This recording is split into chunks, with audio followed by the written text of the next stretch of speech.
Nós temos que falar agora também, a diretora do Serviço Secreto dos Estados Unidos está prestando depoimento sobre o atentado a Donald Trump e as sérias dúvidas sobre o comportamento omisso do Serviço Secreto. Então, eu queria misturar os dois assuntos e ouvir o restante da mesa, começando também novamente por você, tá certo? A diretora do Serviço Secreto dos Estados Unidos prestou depoimento hoje na Câmara norte-americana sobre a tentativa de assassinato do ex-presidente Donald Trump. Kimberly Tittle relembrou o dia do ataque e admitiu que se tratou de uma grande falha, pelo menos admitiu. Vamos acompanhar, roda sonora. A tentativa de assassinato do ex-presidente Donald Trump em 13 de julho é o fracasso operacional mais significativo do serviço secreto em décadas. E estou mantendo ele e sua família em meus pensamentos. Luca, nós chegamos aqui a comentar que quando a incompetência é tamanha, você começa até a desconfiar de dolo, ou seja, de vontade por meio de uma omissão. Porque, inclusive, o presidente Joe Biden negou o reforço de segurança a Donald Trump e não é possível que num perímetro de menos de 150 metros não tenha sido feita uma varredura e testemunhas alertando o serviço secreto de que havia um atirador armado e, mesmo assim, nenhuma providência foi tomada. Eu quero, então, ouvir você e pedir a você, nosso espectador e ouvinte, quer saber quais os principais destaques desse depoimento. Olha, Capês, ela, de fato, assumiu total responsabilidade pelas falhas que acarretaram em Donald Trump ficando ferido na orelha e por muito pouco não sendo assassinado, como a gente pôde ver nas imagens. Muitos modelos 3D foram criados daquela situação e são realmente impressionantes quando mostram a linha da bala, né, a linha da mira do atirador, mas ela negou a informação de que havia sido pedido a ela um reforço na segurança e isso não teria sido concedido. Então, nós vemos que há uma divergência dessas versões. O fato é que são muitos passos a serem reconstruídos, como em qualquer crime, como em qualquer questão investigativa. Você sabe melhor do que ninguém que eles precisam ser bastante minuciosos, até por conta das imprecisões poderem alimentar teorias conspiratórias que num ano eleitoral podem ser extremamente perigosas. Mas, de fato, o Serviço Secreto norte-americano, que vale ressaltar, não é um braço do FBI, não é um braço da CIA, é algo independente do Poder Executivo, admitiu as falhas e agora, depois desse meia-culpa, prometeu investigar tudo de maneira super minuciosa para que não só os republicanos e os eleitores republicanos tenham essa resposta, tenham esse conforto de saber que, de fato, serão punidas as pessoas responsáveis por isso, mas também todo o país e o próximo presidente. Afinal, os presidentes são sempre protegidos pelo serviço secreto. Agora, o Guilherme Mendes, para quem tomou um tiro, um disparo de arma de fogo, cujo projétil passou a milímetros da calota craniana, ali na região parietal, ao lado da calota craniana, eu estranhei o serviço secreto protegendo o corpo e deixando o rosto do Donald Trump completamente livre. Foi mesmo uma operação Tabajara a americana? Com certeza foi, Capês. E também, de outro lado, vamos combinar que o presidente Trump não deveria também se expor ali, punho em riste e erguer a cabeça numa situação em que ele havia sido alvejado. Não tenha dúvida, não dá para atribuir esse risco que ele correu, porque até então o atirador, ao que consta, não havia sido abatido ainda, mas não dá para se imputar esse fato única e exclusivamente a sua irresponsabilidade. Sem dúvida, quem mais colaborou para o trágico episódio foi o serviço secreto e a sua incompetência. Eu, particularmente, não acredito em dolo, porque não há elemento que subsidie isso, não é? E, óbvio, as investigações vão esmiuçar todos os contatos, aqueles que estavam na operação, quais foram os protocolos que foram feitos ou então não foram feitos, foram respeitados, de modo que acho que a gente tem que atribuir mesmo a uma incompetência. E também acho que tem um outro fator, Capês. Eu acho que para quem está de fora, o povo, de uma maneira geral, a população superestima a competência dos serviços militares, policiais, de segurança dos Estados Unidos. Eu acho que isso é um fator a ser avaliado. A gente quando se fala em segurança, os Estados Unidos como uma referência, aqueles que são infalíveis. Vimos recentemente também o sistema de segurança de Israel falhando clamorosamente no caso da entrada do Hamas no seu território. Eu acho que tem muito de fantasia e muitas vezes uma certa acomodação por parte das forças de segurança que, com o passar do tempo, conforme não vão ocorrendo eventos, vão relaxando as suas posturas até que, então, ocorre uma tragédia. E a gente aqui de fora talvez tenha uma visão deturpada do quão competentes são ou não essas forças de segurança, né? O Wilson Pedroso me pediu uma ordem randômica e não sequencial. Então, Wilson Pedroso. Não, Capês, eu quero só colocar um pouco a minha experiência. Sabe que eu já trabalhei com alguns políticos e dentre eles, governador e prefeito. Em qualquer agenda existe uma precursora de cerimonial, segurança, aparato médico, dentre outros. A segurança ali foi clara e nitidamente... Olha, eu vou te falar, pareceu os trapalhões fazendo a segurança do Donald Trump. Porque num campo aberto, como era aquele local, porque não dá nem para falar assim, olha, não, mas a agenda foi marcada em cima da hora. Um evento igual aquele já deve ter meses, ou pelo menos um mês, marcado com antecedência. A equipe de segurança deve ter ido lá 15 dias, 10 dias, nem que seja 7 dias. Não foi um dia antes. Ali num campo aberto, aqueles 2 telhados ou 3 telhados que existiam ali, no mínimo devia ter um agente da polícia americana em cima do telhado, justamente para observar o campo que tinha ali na frente, o público que tinha ali na frente. E para você imaginar, a gente recebe vídeos, quando o sujeito lá, o atirador, que eu não lembro o nome dele, lembra o nome dele? Daniel começou Cruz. a se movimentar, a subir no telhado, as pessoas que estavam no entorno avisando.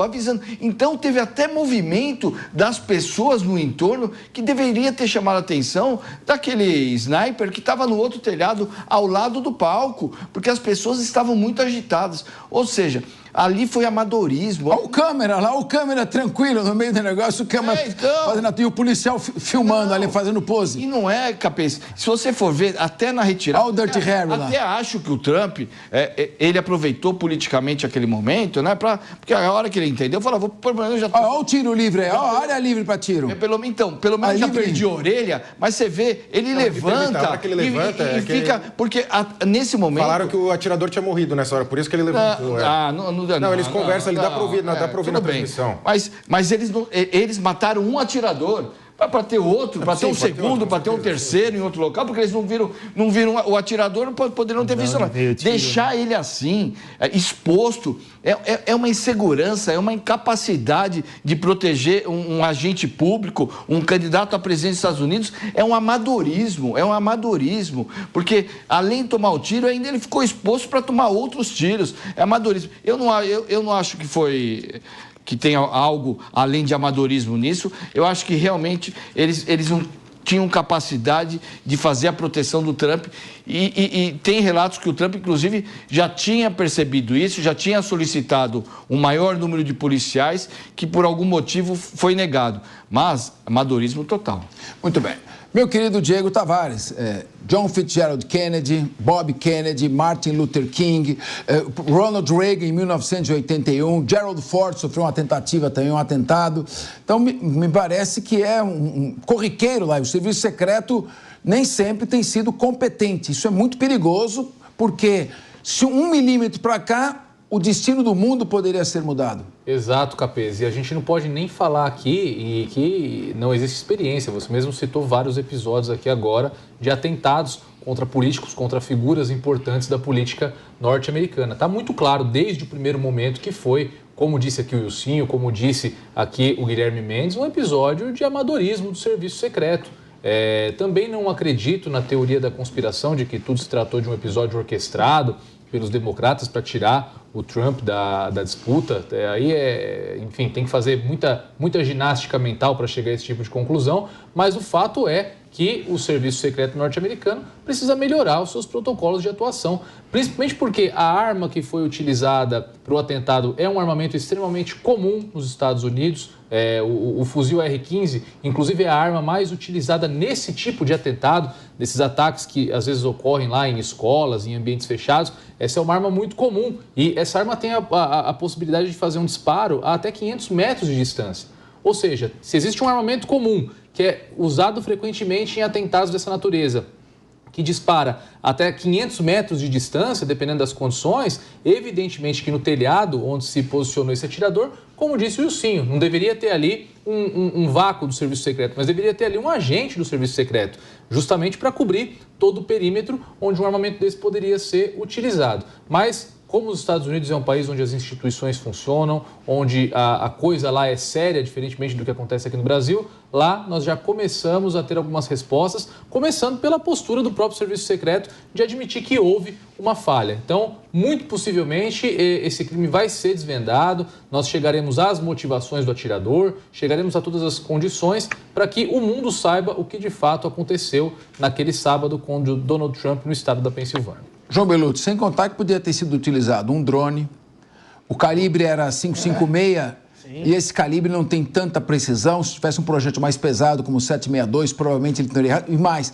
se ele tivesse mirado o corpo em vez da cabeça, ele teria muito mais chance de ter atingido o seu objetivo. Então, foi uma série de circunstâncias que estavam ali presentes para salvar a vida do candidato e ex-presidente Donald Trump. Certamente não foi a perícia e o trabalho do Serviço Secreto. João Belucci. Não, perfeito. Até porque esses vídeos que o Wilson mencionou são muito claros. As pessoas apontando. Tem uma pessoa subindo no telhado com um rifle. Dá para ver, porque o telhado ele faz um ângulo dessa forma, né? Gritando, gesticulando. O pessoal especula também que hesitou ali na hora que o atirador pediu a ordem tem que vir de cima, né? Não é o atirador ali que decide, hesitou em vir também. Essa responsabilidade objetiva, quem que errou, todo mundo quer saber. Numa lógica normal, já a pessoa seria afastada, né? A líder, a comandante do Serviço Secreto, até para responder os procedimentos administrativos, inclusive judiciais, criminais. Agora, é importante também mencionar que no plano maior é possível se argumentar uma responsabilização dessa cultura de assassinato de reputação constante do Trump, que todos os candidatos de direita passam por isso. Eles são alegados que são fascistas, todos os istas possíveis. Então, há sempre uma eterna desumanização desses personagens e acarreta num clima ali de animosidade com a responsabilidade desses grupos. E nenhum deles se manifestou. A própria base democrata, os jovens deputados, senadores democratas, usam essa palavra igual no Brasil. A pauta hoje é mundial. O Donald é fascista, ele é isso, ele é aquilo. Então você joga para a sociedade... Mas estimulando o ódio. Estimulando o ódio. Aí fala que o outro lado estimula o ódio. Há um estímulo de ódio para esses grupos de esquerda contra os players, os operadores ali da direita. Muito bem.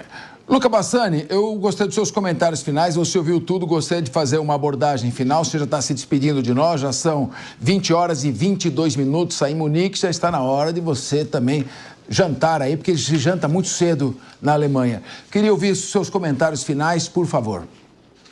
Pois é, Capês, eu acredito que, mediante os acontecimentos dos últimos 10 dias super intensos na política americana, desde o atentado contra Donald Trump até a desistência de Joe Biden, ambas as campanhas vão passar por um momento de renovação estratégica. Eu acredito que os republicanos têm a vantagem nesse momento, a bola está no campo deles para decidir o que fazer, porque de fato vão melhor nas pesquisas, mas eu não acredito que possa haver uma reviravolta, principalmente se considerarmos que Kamala Harris, apesar de favorita, não foi um nome ainda confirmado. Então, muito pode acontecer durante essas próximas semanas, muitos nomes acabam surgindo, muitos nomes estão sendo testados pelos estatísticos, pela alta cúpula dos democratas, para tentar, se não vencerem, terem uma derrota a menor possível do que teriam com Joe Biden, já que essa mudança foi drástica, né? Desde Lyndon B. Johnson, que um presidente não concorre à reeleição, isso lá em 68, então faz muito tempo e com certeza tudo que acontece nos Estados Unidos reverbera no mundo todo, a nossa audiência muito inteligente sabe disso e que nós estaremos aqui acompanhando, espero eu, em novembro estarei lá em Washington para passar os resultados ao vivo à nossa audiência. Luca, você pretende fazer uma caminhada até Marienplatz agora para jantar ou não? Está sol? Como é que está aí? Dá para fazer essa caminhada? Ou você não está tão próximo assim desse local tão pitoresco e reconstruído azulejo por azulejo, pedrinha por pedrinha, pela genialidade da engenharia alemã? O que os nazistas destruíram, os alemães de bom senso e espírito humanitário reconstruíram. Você vai para Marienplatz? Não, vou ficar aqui em casa mesmo, porque daqui meia hora eu entro de novo para a nossa audiência aqui no 3 em 1 com o Evandro Cini, Piperno, Segré, então é só uma meia hora de descanso, tomar uma água e preparar para a próxima entrada. Bom descanso, muito obrigado, até uma próxima oportunidade.